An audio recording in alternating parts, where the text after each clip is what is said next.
Bismillahirrahmanirrahim. Assalamualaikum warahmatullahi wabarakatuh.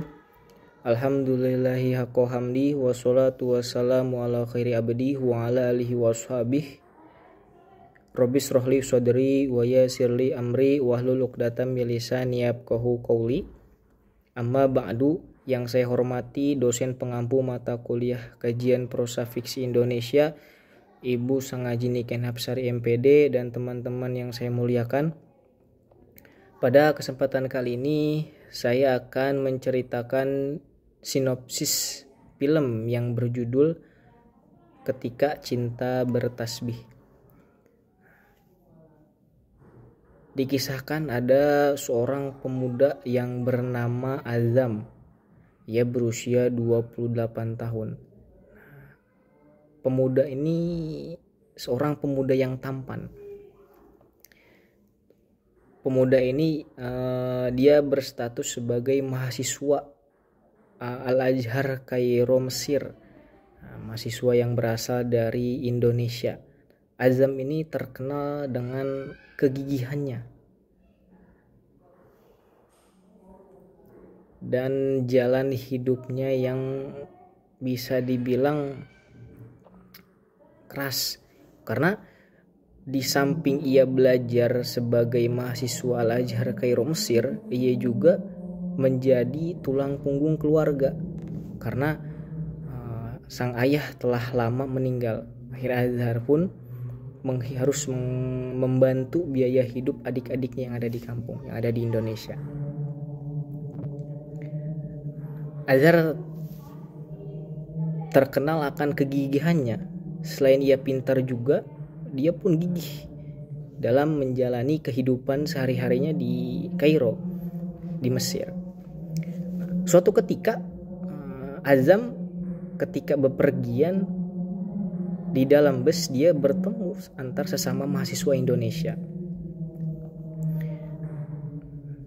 Akhirnya dia bertemu dan dia berpisah di halte.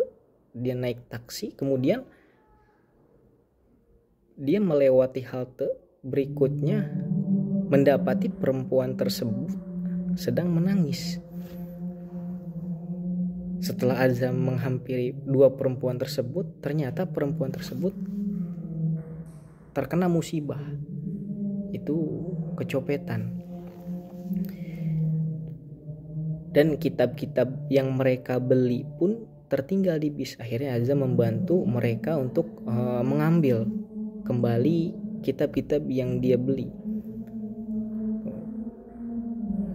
Sampailah di bis yang mereka tumpangi, akhirnya kitabnya bisa diambil kembali, bisa dapat kembali. Sang perempuan pun jatuh hati kepada Azam ini. Nah, perempuan ini bernama Ana. Dia adalah anak seorang kiai. Tuh. Ketika mereka ingin berpisah, hendak berpisah dari kejauhan, Ana bertanya, "Siapa namamu?" Azam pun menjawab. Dia menjawab sambil teriak, dia menyebutkan Abdul. Tuh.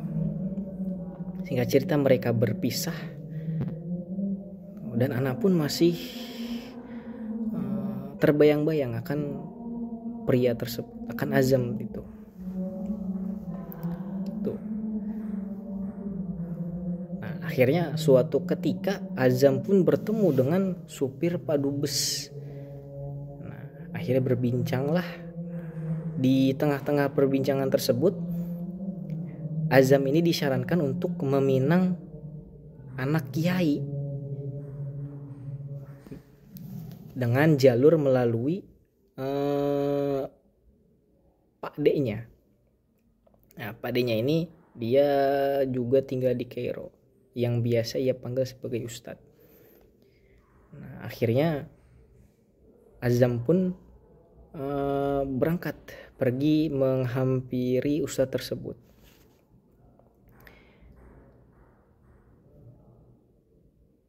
Akhirnya Azam pun menyampaikan apa yang menjadi saran supirnya padu bus tersebut. Azam ingin melamar sang putri kiai tersebut yang bernama Ana.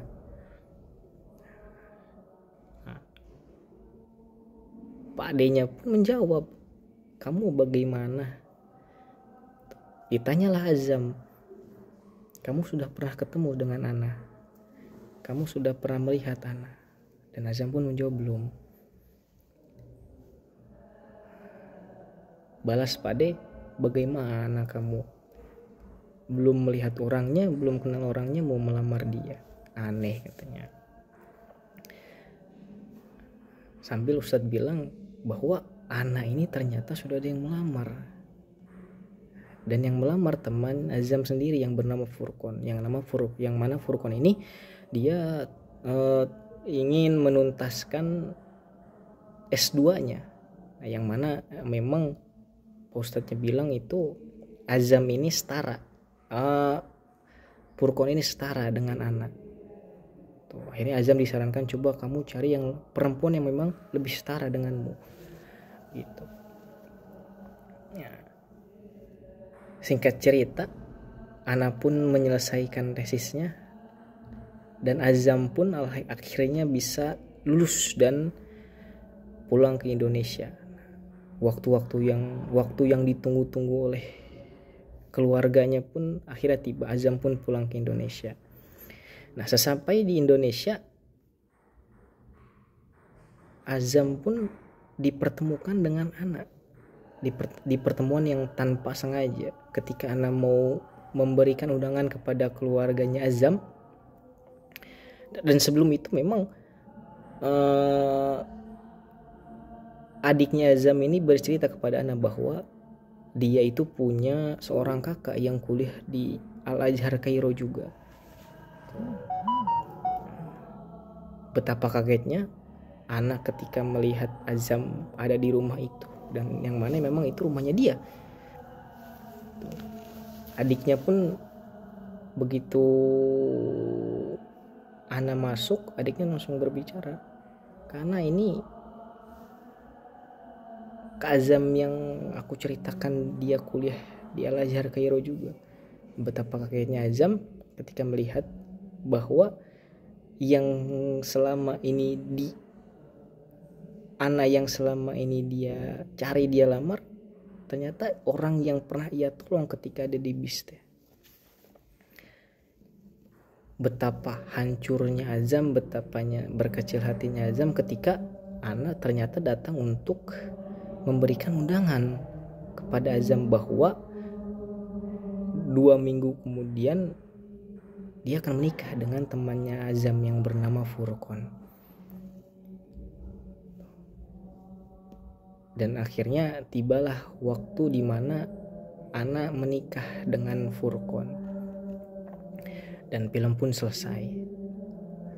Akhirnya Ana menikah dengan Furqon yang mana temannya Azam ketika kuliah di Al-Azhar Kairo. Baik, demikian sinopsis film Ketika Cinta Bertasbih yang saya sampaikan pada kesempatan kali ini. Lebih kurangnya mohon maaf.